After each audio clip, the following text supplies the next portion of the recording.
Hello दोस्तों, मेरा नाम है मुकेश और आपका स्वागत है मेरे इस यूट्यूब चैनल पर। तो आज इस वीडियो में हम देखेंगे केंद्र सरकार के बारे में।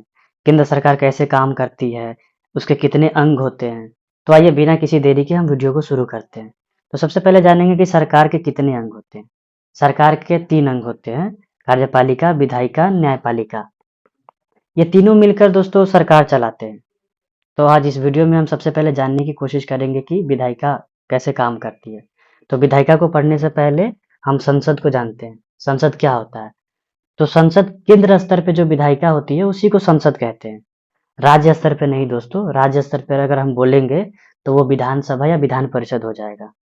संसद देश में कानून बनाने वाली सर्वोच्च संस्था है, मतलब सबसे बड़ी संस्था है कानून बनाने के लिए। इससे बड़ी कोई और संस्था नहीं हो सकती देश में। भारत की संसद के बारे में बात करें तो वो द्विसदनात्मक है, अर्थात 2 सदन है इसके।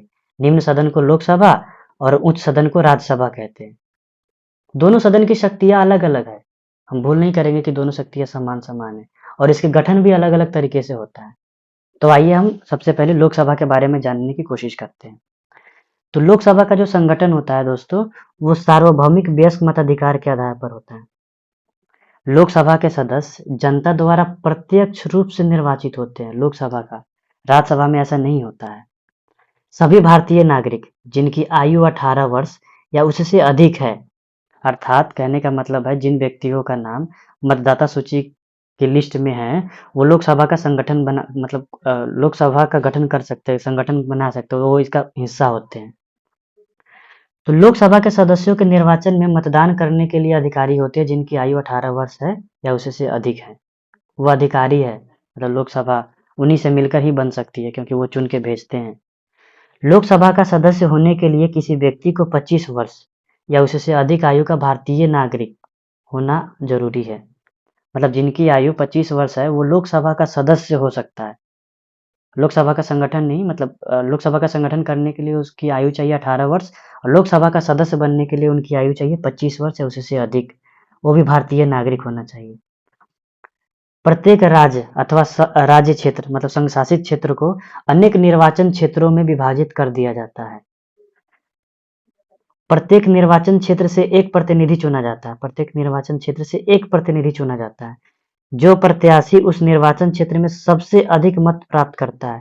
सबसे अधिक मत प्राप्त करने का मतलब ये नहीं है दोस्तों कि वो 51% वोट प्राप्त कर लेगा तो वो सांसद घोषित हो जाएगा। 5% भी वोट प्राप्त कर लेता है ना, और उसकी जो मतलब जितने एक क्षेत्र में चुनाव लड़ रहे हैं और 5% जिसका आया है वो सबसे ज्यादा है, तो वो सांसद उस क्षेत्र का घोषित हो जाएगा। यहाँ पे 51% की बात नहीं होगी कि 51% जिसका होगा वो सरकार बना लेती है, लेकिन यहाँ पे ऐसी बात नहीं है। 5% भी है, वो सबसे ज्यादा है, तो वो लोकसभा का सांसद घोषित हो जाएगा, निर्वाचित घोषित होता है। लोकसभा के कुल सदस्यों की संख्या 550 से अधिक नहीं हो सकती। संविधान में ऐसा प्रावधान है।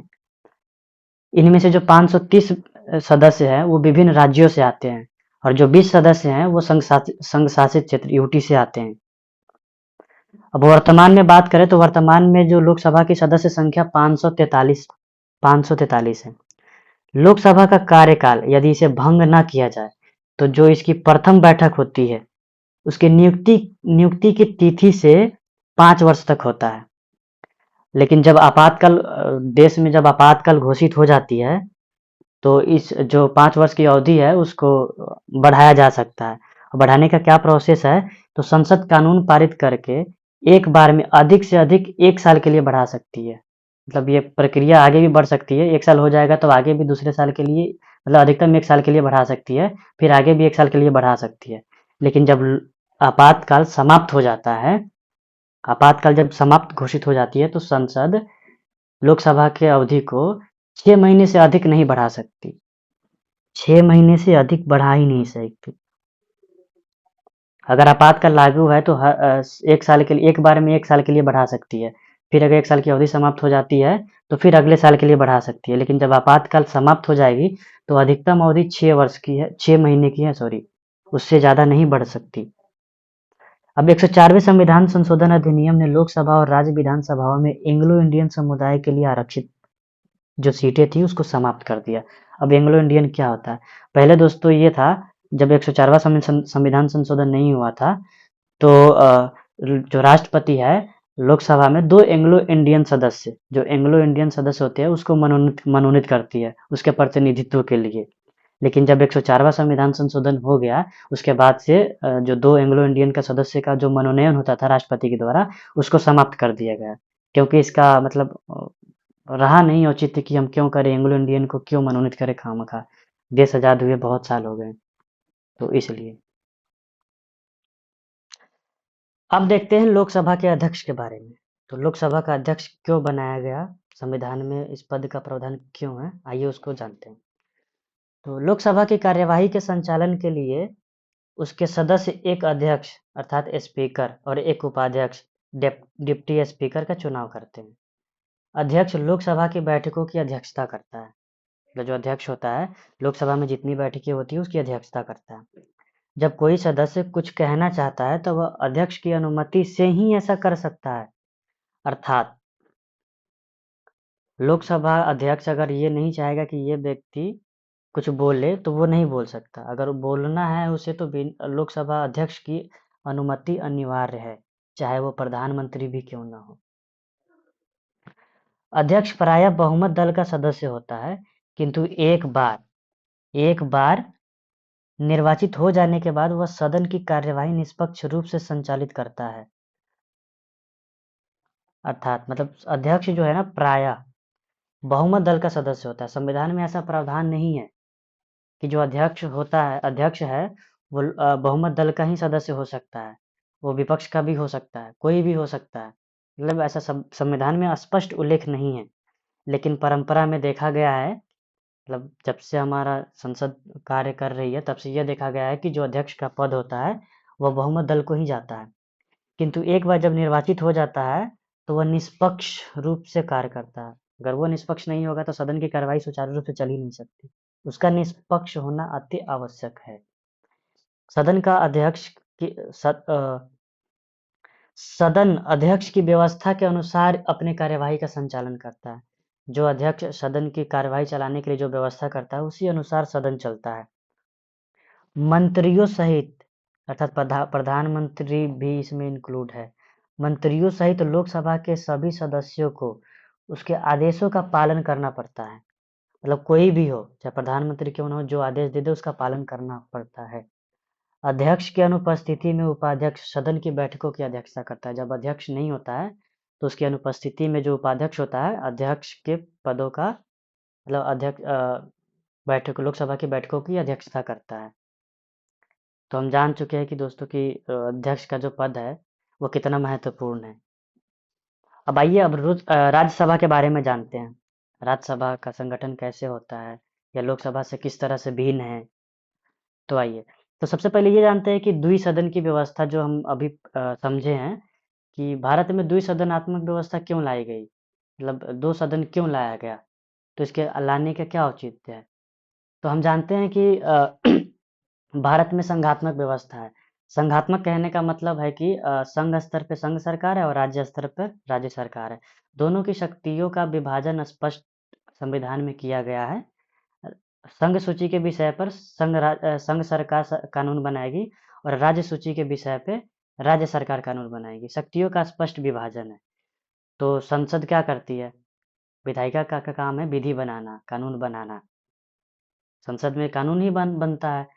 तो जब लोकसभा के सदस्य ही कानून बना लेंगे तो राज्य उपेक्षित हो जाएंगे, तो राज्यों की भी भागीदारी चाहिए। तो इसके लिए द्विसदन मतलब कानून जो भी बने उसमें राज्यों की भी हिस्सेदारी हो, इसके लिए 2 सदन लाया गया। राज्यसभा को भी इंक्लूड किया गया, जिसे उच्च सदन कहते हैं। आइए जानते हैं। भारत ने संघात्मक सरकार की व्यवस्था स्वीकार की। इसलिए आवश्यक है कि केंद्र की विधि निर्माण प्रक्रिया में राज्यों की भागीदारी हो। उनकी भागीदारी राज्यसभा के माध्यम से सुनिश्चित की जाती है।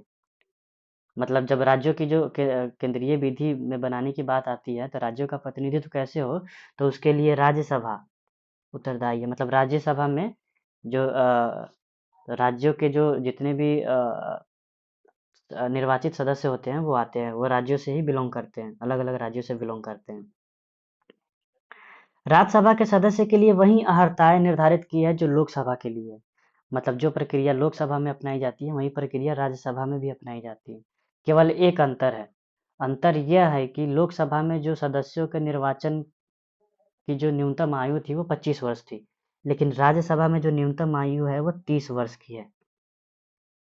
राज्यसभा में 250 सदस्य होते हैं। इनमें से 238 सदस्य राज्यों से तथा संघ राज्य केंद्र शासित प्रदेशों से निर्वाचित होते हैं, और शेष जो 12 सदस्य होते हैं, जो 12 सदस्य उनका मनोनयन होता है, और उनका मनोनयन राष्ट्रपति करते हैं। और ये 12 व्यक्ति ऐसे व्यक्ति होते हैं जिन्हें साहित्य, विज्ञान, कला या समाज सेवा के क्षेत्र में विशेष ज्ञान या व्यवहारिक अनुभव होता है। वही व्यक्ति 12 वहीं उसी व्यक्ति को राष्ट्रपति राज्यसभा में मनोनीत करते हैं। इसके निर्वाचित सदस्यों का निर्वाचन राज्यों की विधानसभाओं द्वारा होता है। जो राज्यसभा में सदस्य होते हैं उसका निर्वाचन राज्यों की विधानसभा करती है, इसीलिए राज्यों में उसका प्रतिनिधित्व होता है, इसीलिए उसको राज्यसभा को राज्यों की सभा कहते हैं।